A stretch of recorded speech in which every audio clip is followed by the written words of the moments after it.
네, 지난 시간에 이어서 챕터 1 세포란 계속하겠습니다. 네, 지난 시간에 시아노박테리아가 물을 쪼개서 산소를 만든다는 얘기를 했었죠. 사이아노박테리아가 지구상에 태어나기 이전까지는 다른 광합성하는 박테리아들은 다른 분자들을 쪼개서 전자를 얻어냈기 때문에 기껏해야 수소나 만들고 황이나 만들고 그랬었는데, 사이아노박테리아는 비에너지를 이용할 때 뭐를 쪼갰냐? 어떤 분자를 쪼갰냐? 바로 물 분자를 쪼개냈죠. 물 분자로부터 전자를 유리해내 가지고 그 전자를 비에너지를 이용해서 띄워가지고 전자를 기저 상태에서 활성화된 상태로 에너지가 들뜬 상태로 만들어 가지고 그 에너지 단계를 조금씩 내리면서 그 에너지를 이용해서 나중에 설명하겠지만 수소이온 농도 기울기 같은 거를 틸라코이드 멤브레인 안에 만들어 가지고, 그죠? 이 안쪽이 높죠. 그래서 이 농도 기울기를 이용해서 ATP를 합성하는 게 바로 광합성을 통해서 에너지를 얻는 기본 원리죠. 그래서 물을 쪼개든 아까처럼 수소를 쪼개든 간에 전자를 얻어낸 소스가 필요한데, 이때는 물이 전자의 소스가 되는 거죠. 물에서 전자가 튀어나와 가지고 전자를 비에너지를 이용해서 전자를 활성화, 익사이테이션 시키고 그 에너지를 이용해서 나중에 ATP 등을 합성하는 게 광합성의 원리다. 그런데 여기서 사이아노박테리아가 특별한 이유는 바로 사이아노박테리아는 물을 쪼개서 산소를 만들었기 때문에. 산소가 그 전까지는 지구상에 별로 없다가 사이아노박테리아에 의해서 산소가 지구상에 드디어 등장하게 된다. 언제? 35억 년 전에. 얘가 하려고 했던 건 아니죠. 의도가 있었는지 없는지 모르죠. 산소를 만들겠다는 의도가 있었겠어요. 그냥 어쩌다 보니까 그렇게 된 거 아닐까요? 내가 물을 쪼개서 전자를 뽑아내는 와중에 지구상에 최초로 산소가 생기게 되었다. 그래서 산소혁명, Oxygen Revolution, 혹은 GOE, Great Oxygenation Event, 혹은 정말 강력한 단어를 써서 대참사, catastrophe, oxygen catastrophe, 산소 대참사라고 불리기도 했다. 왜? 그 전까지 산소가 있으면은 죽는 생물들이 있었어요. 산소가 사실 자기가 다른 분자들을 산화시키려는 능력이 굉장히 강해서 산소가 위험하죠. 그래서 산소가 있으면 못 사는 애들이 있어요. 그걸 누구라고 불러요? 어네어러브, 현기성 생물들. 현기성 생물들 중에서 obligatory anaerob라고 하면은 산소가 있으면 절대 안 되는 그런 애들이에요. facultative 앞에다 facultative라는 단어를 붙이면은 산소가 있어도 되고 없어도 되고 그때 달라요. 그런 애들인데 obligatory라는 걸 붙이면은 산소가 있으면 절대 안 된다라는 그런 뜻이죠. 자, 그래서 우리가 산소를 만들기 시작한 것은 35억 년 전이지만 그러면 얼마 없었겠죠. 산소가 충분히 쌓여가지고 지구상에 충분히 쌓여서 산소 혁명이 일어난 것은 23억 년 정도 전이다. 사이아노박테리아들이 산소를 많이 만들었죠. 그래서 현기성 생물들이 산소에 노출되면 죽게 되어서 바닷속 깊이나 땅속 깊이로 피신하게 되죠. 이제 지구 대기에 산소가 충분해지니까 산소를 호흡하는 생물이 등장하게 된다. 사이아노박테리아가 빛에너지와 물, CO2를 이용해서 광합성을 하게 되고 산소를 만들어내죠. 물을 쪼개서. 반면에 이제 산소 호흡 세균들이 지구상에서 최초로 산소를 이용한 호흡, respiration을 통해서 에너지를 만드는 생물이야. 산소를 이용한 대사작용은 에너지를 훨씬 효과적으로 만들 수 있다. 호흡이라고 하면은 우리가 흔히 상식적으로 말하는 호흡은 respiration은 횡격막과 이 갈비 케이지, 립 케이지, 우리 갈비뼈로 둘러싸인 이 가슴을 용적을 늘었다 줄였다 하면서 이제 들숨날숨을 쉬는 거죠. 그래서 허파가 이제 이완을 반복하면서 들숨을 들이쉬고 날숨을 내뱉는 걸 우리 호흡이라고 생각하는데, 대개 세포생물학이나 생화학에서 말하는 호흡, respiration은 좀 다른 의미예요. 저는 산소를 최종 전자 수용체로 사용해서 최종 전자 수용 굉장히 복잡하죠 말들이 여기 배우겠지만 마이토콘드리아 미토콘드리아에서 전자 전달기가 있죠. 전자를 점점 전달하는데 마지막으로 전자를 받아들이는 놈이 누구다? 산소가 전자를 받아들여서 물로 환원이 되죠. 그죠? 그래서 산소를 사용하게 되면은 최종 전자 수용체로 마이토콘드리아 등에서 굉장히 ATP를 에너지를 효과적으로 만들어낼 수 있어요. 그래서 산소를 최종 전자 수용체로 사용해서 ATP를 만드는 것도 산소 호흡이라고 해요. 에어로빅 레스피레이션. 미토콘드리아에서 일어나는 호흡은 우리가 흔히 말하는 불숨 날숨을 내쉬는 호흡이 아니고 산소를 최종 전자 수용체로 사용해서 ATP를 만들어내는 과정을 우리가 산소 호흡이라고 불러요. 산소를 이용한 대사작용은 에너지를 훨씬 효과적으로 만들 수 있다. 좀 더 자세한 내용은 2학기 때 세포 생화학 시간에 배우도록 할게요. 광합성의 설명 잘 된 이 책이 이제 나왔어요. 광합성과 호흡에 대해서는 나중에 좀 더 자세히 배울 기회가 있을 거야. 2학기 때. 자, 그래서 이러한 진핵세포가 도대체 지구상에 언제쯤 출현하는 거냐. 다음 페이지부터 내가 등장하는 아주 재미있는 얘기를 해줄게. 엔도심바이온트 티오리. 예전에는 하이파테시스, 가설이라고 하다가 이제 이론이 됐죠. 내부 공생설. 일단 내부 공생설을 공부하기 전에 원핵세포와 진핵세포의 차이점에 대해서 공부해보자. 자,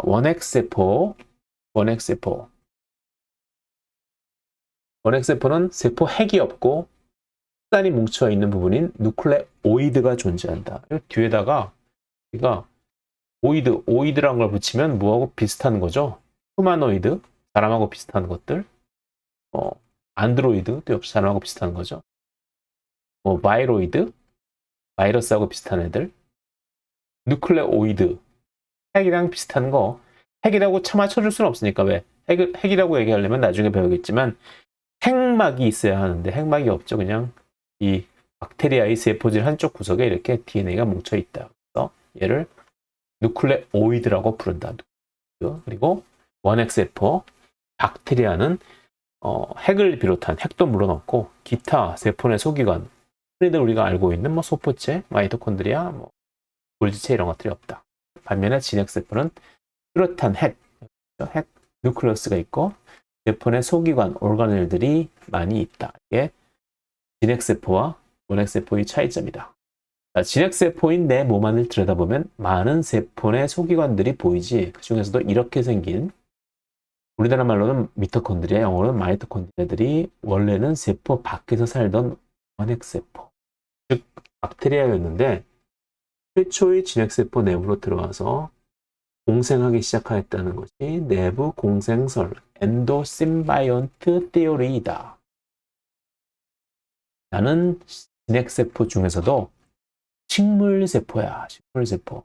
세포는 내 몸 안의 소기관 중 엽록체도 마이토콘드리아와 마찬가지로 최초의 광합성을 수행하는 진핵세포 내부로 사이아노박테리아가 공생, 심바이오시스, 그러면 뭔가를 같이 한다는 뜻이죠. 심파티. 우리나라 말로 흔히 동정이라고 번역하는데 남을 불쌍하게 여긴다기보다는 남과 같이 공감한다는 그런 뜻이죠. 패티. 텔레패티. 아시죠? 그죠? 패티가 무슨 뜻인지 아시겠죠? 패티, 동정. 어쨌든 그 얘기를 하려니까 같이. 생물이 같이 산다. 공생, 심바이오시스. 근데 엔도 하면 뭐예요? 엔도. 내부라는 뜻이죠. 내부. 엔도심바이오시스, 세포의 내부에 공생한다. 엔도심바이오시스 티오리, 내부 공생설. 진핵세포 내부에 박테리아가 들어와서 살게 되어서 마이토콘드리아를 만들게 되었고 세포 호흡을 하는 박테리아, 그리고 광합성을 하는 박테리아가 들어와서 엽록체를 만들게 되었다. 세입자들 겁나게 환영해요. 나는 안전하게 살 곳을 제공하고 세입자 여러분들은 월세를 ATP로 내시면 돼요. 다른 세포에 들어오니까 따뜻하고 아늑하고 좋다. 아무래도 안전하게 밖에서 잡아먹힐 그러한 우려도 없고 안전하게 오랫동안 살 수 있겠죠. 그래서 튀어나가지 않고 계속 살게 되어서 현재의 진핵세포가 되었다. 심바이오시스를 하면 두 개 혹은 그 이상의 개체가 서로서로 도움을 주면서 같이 살아가는 거다. 사이아노박테리아는 월세 ATP들입니다. 마이토콘드리아는 산소호흡세균은 이 안에서 산소를 받아들이고 이산화탄소를 내뿜으면서 산소호흡세균 역시 이 상황을 통해서 ATP를 만들어낸다. 내부에 공생하는 대입자들에게 월세도 ATP로 받고 짭짤하네. 평생 헤어지지 말고 같이 살자. 아직까지 계속 같이 살고 있는 진핵세포가 되었죠. 그래서 마이토콘드리아와 엽록체는 진핵세포 안에서 평생 계속 살게 된 거야. 자, 이건 제가 다른 대중 좀 쉬운 책을 위해서 만든 그런 그림인데요. 자, 미토콘드리아 엽록체는 내부 공생설에서 설명하는 것처럼 아주 오래전 진핵세포 안으로 들어와 공생하고 있던 세포 내 소기관이다. 넘어가 버렸어요.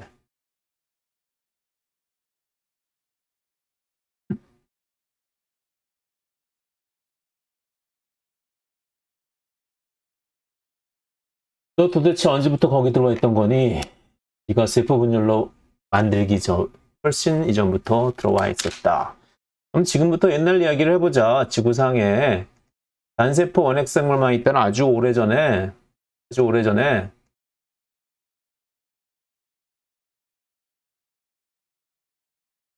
지금으로부터 약 28억 년 전 지구상의 첫 세포가 태어난 것이 이 책을 읽는 우리의 후손이 살고 있는 시대로부터 38억 년 전, 지금은 28억 년 전이니까 무려 10억 년 동안 지구상에 우리 단세포 원핵생물밖에 없었어. 너무 심심해. 우리 후손들은 우리를 박테리아라고 부른다며. 재미없기는 뭘, 우리 단세포 원핵생물도 얼마나 다양한 친구들이 있는데 한번 만나볼래? 해보지 뭐. 얘들아, 이리 와. 친구 소개시켜줄게. 저기 이상하게 생긴 친구들은 뭐야? 뭐 우리말이니? 안녕, 난 산소를 호흡해서, 아까 얘기했죠? 산소를 최종 전자 수용체로 쓴다고요. 에너지를 잔뜩 만들 수 있는 산소 호흡세균이야. 나는 태양의 빛 에너지를 이용해서 에너지를 만들 수 있는 광합성 세균이야. 얘네들 참 멋지지? 그런데 이때 커다란 놈이 나타나죠. 쟤는 누구니? 이게 바로 진핵세포의 조상이죠. 딴 놈들보다 좀 큰 놈들. 괴물은 뭐니? 잡아먹히는 거죠. 그죠? 여기서 이미 진핵세포로 변신한 진격의 거인세포가 등장했어요. 자, 빨간 놈을 먹어라. 그래야 힘이 날 테니. 빨간 놈, 마이토콘드리아의 전신이 되는 놈이죠. 어때? 슬슬 기운이 올라오지? 조금만 기다려봐. 그죠? 힘이 난다. 그죠? 그래서 얘는 동물세포의 전신이고 얘는 식물세포의 전신이죠. 식물세포도 물론 마이토콘드리아를 가지고 있어요. 엽록체로 광합성해서 ATP를 만들지만 물론 마이토콘드리아로도 ATP를 만들어낸다. 이렇게 산소호흡세균과 광합성세균은 서로 다른 세포 안에 살게 되었다. 그것이 바로 내부 공생설이다. 그래서 미토콘드리아와 엽록체는 진핵세포 내에서 평생 계속 살게 된 거다. 자, 내부 공생설, 처음에는 썰, 하이파테시스, 가설에서 이제 이론으로 굳어지게 된 증거가 있어야 되겠죠. 증거. 믿기 어렵기만 믿으면 되죠. 그죠? 첫 번째, 우리 세포 안에 내부 공생하고 있는 미토콘드리아는 자기의 박테리아 때 버릇을 못 버리고 박테리아처럼 이분법으로 바이너리 피션이라고 하죠. 피션. 쪼개지는 거죠. 에 의해서 분열한다. 두 번째 증거, 엽록체, 사이아노박테리아, 마이토콘드리아, 산소호흡세균 모두 동그란 DNA를 가지고 있다. 우리의 세포, 진핵세포, 혈관에 여기 DNA가 잔뜩 뭉쳐져 있죠. 이것들이 세포 분열할 때 이렇게 땅땅하게 뭉쳐가지고 엽록체가 아니라 염색체로 보이게 되는 것이고, 이 안에 있는 마이토콘드리아도 자기만의 DNA를 가지고 있어요. 그래서 마이토콘드리아는 자기가 필요한 단백질을 자기가 직접 만들어서 자체 조달하는 경우도 있고, 자기의 DNA가 가지고 있는 정보를 이용해서, 어떤 경우는 세포 외부의 질에서 수입해서 사용하는 경우도 있어요. 어쨌든 이러한 마이토콘드리아나 박테리아들처럼는 모두 다 동그란 실제로는 동그랗진 않죠. 이렇게 고무밴드 모양 찌그러져 있어서 실제로는 세포 안에서 이렇게 슈퍼코일 돼서 막 이렇게 말려져 있죠. 그죠? 말려져 있을 때 쭉 당겨보면 이렇게 펴지는 원형 형태이다. 또한 마이토콘드리아나 엽록체에서 쓰이는 제네틱 코드 유전자 암호는 세포질에서 쓰이는 것과 서로 다르다. 그것도 하나의 증거라고 할 수 있다는 거죠. 마지막 동물세포와 식물세포의 구조를 볼게요. 구조. 자, 중심립 여기 있고 퍼럭스좀, 핵, 그리고 핵에 가까운 쪽에 소포체, 그리고 보다 약간 먼 쪽에 골지체, 라이소좀, 마이토콘드리아. 소포체는 두 가지 소포체가 있죠. 표면이 거친 조면 소포체, rough endoplasmic reticulum, 그리고 표면이 매끈매끈한 활면 소포체, smooth endoplasmic reticulum. 요 조면 소포체의 요 볼록볼록하게 붙어 있는 것들은 뭐예요? 바로 라이보솜이죠. 리보솜. 세포 안에서 단백질을 만드는 리보솜. 라이소솜, 리소솜은 라이시스 효소, 다른 분자들을 가수분해하는 효소가 들어있는 그러한 세포 내 소기관이죠. 나중에 다 배울 거예요. 식물세포가 다른 점은 동물세포가 가진 거 다 가지고 있는데 식물세포만 가지고 있는 게 있죠. 뭐죠? 엽록체, 클로로플라스트, 그리고 액포. 식물세포는 자기가 먹고 나는 이런 여러 가지 노폐물 같은 것들을 밖으로 버리기도 하지만 자기 세포 안에 이렇게 쌓아놓죠. 왜? 이렇게 물방울을 만들어서 액포를 만들어 쌓아놓으면은 밖으로 일종의 장력을 보낼 수 있죠. 그래서 식물 조직이 단단하게 구조를 유지하는데 일익을 담당하고 있죠. 자, 식물세포에는 동물세포에 없는 엽록체와 액포가 있다. 세포 내 기관, 올가넬에 대해서는 나중에 자세히 배워보도록 하자.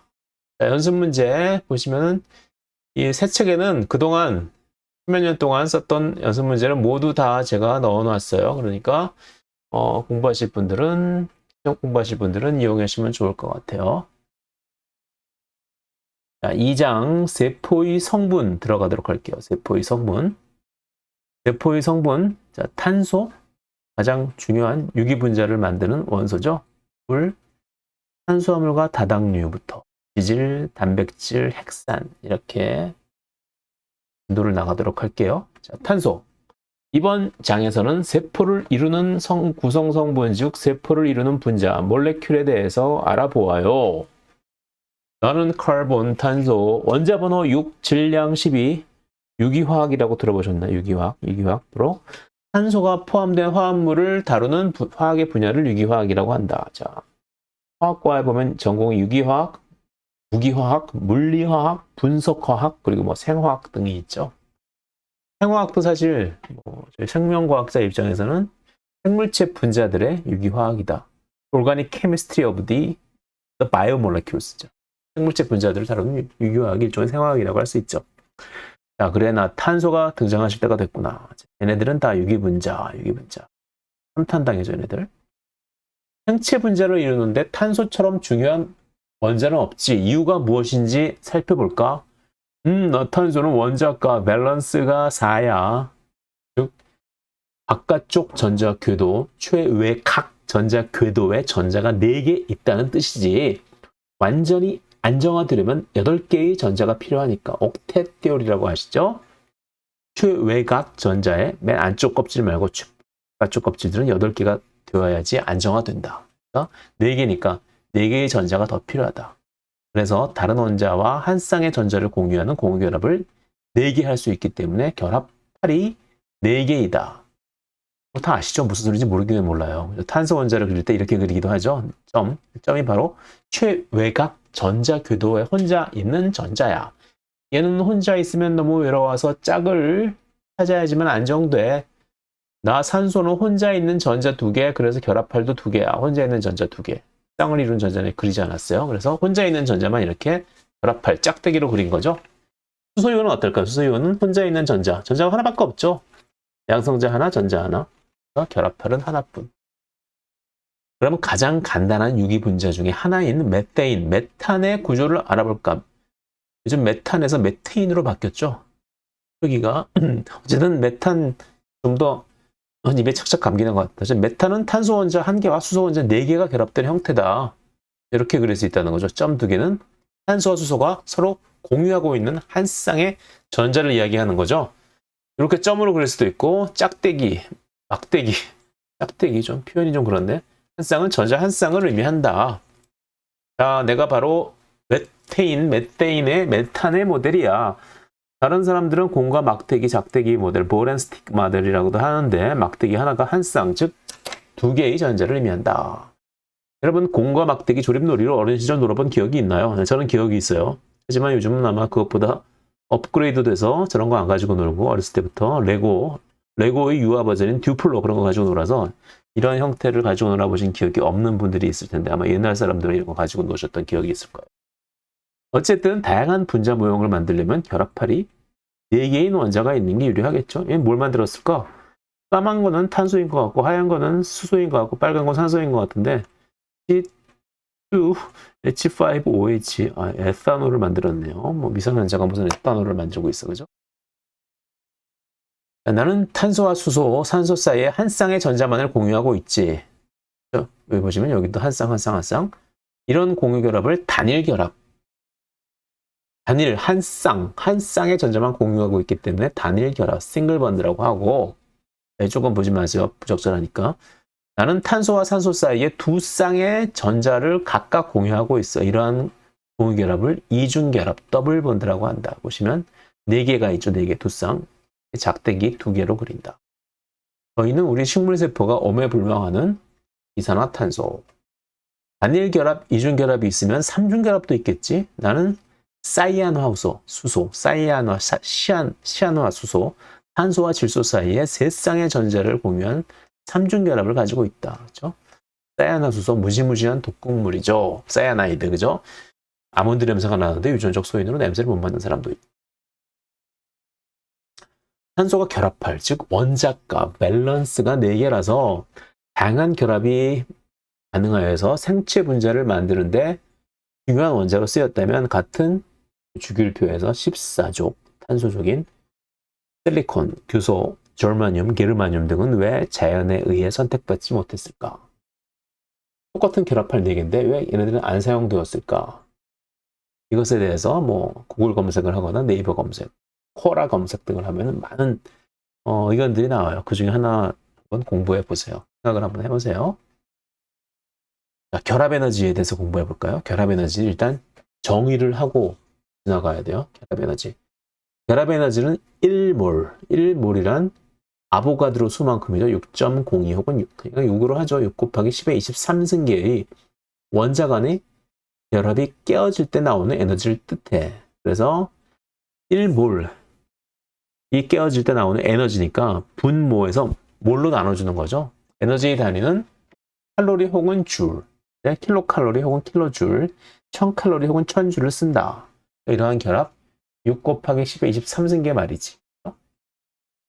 옆에 표에서 세포 안의 분자에서 많이 볼 수 있는 화학결합의 결합 에너지를 알아보자. 대충 크기의 차이만 보자. 자, CC 탄소와 탄소 사이의 결합 에너지는 83 킬로칼로리 per mol. 6 곱하기 10의 23승계의 이러한 결합을 깨는데 83 킬로칼로리 정도 든다는 거죠. 83 킬로칼로리면은 우리 뭐 콜라 같은 거 한 캔 뭐 그 정도 되죠. 110 킬로칼로리 정도 되나? 그거보다 많은가 잘 모르겠다. 작은 캔이면 적을 테고 큰 캔이면 많을 테니까. 탄소와 질소의 경우 70 킬로칼로리 per mol, 탄소와 산소 단일 결합의 경우에는 84. 이중 결합의 경우에는 깨기가 더 힘들겠죠? 훨씬 더 높겠죠? 그죠? 3중 결합의 경우도 훨씬 더 높고. 수소와 수소 사이는 좀 작죠. 왜? 수소 원자가 좀 작죠. 반면에 이제 다른 결합 볼게요. 화학에서 다 배우셨겠지만 수소 결합, 이온 결합 이런 것들. 수소 결합 킬로칼로리 per mol 미만, 이온 결합은 뭐 좀 많죠? 1000칼로리, 킬로칼로리 가까이도 되네요. 당연한 얘기겠지만 단일 결합보다는 3중 결합이 결합 에너지가 높고, 이중 결합이 결합 에너지가 높고, 이중 결합보다는 3중 결합이 이중 결합보다 높군요. 당연한 얘기. 또 하나 중요한 것은 수소결합의 결합 에너지는 공유결합보다 상당히 낮고 이온결합은 일반적으로 대체적으로 공유결합보다 큰 결합 에너지를 갖는다는 사실이다. 하지만 수소결합도 여러 개 모이면 세진다고요. 자, 15분씩 강의를 끊기로 했었어요. 다음 강의 시간에 다시 만나도록 해요.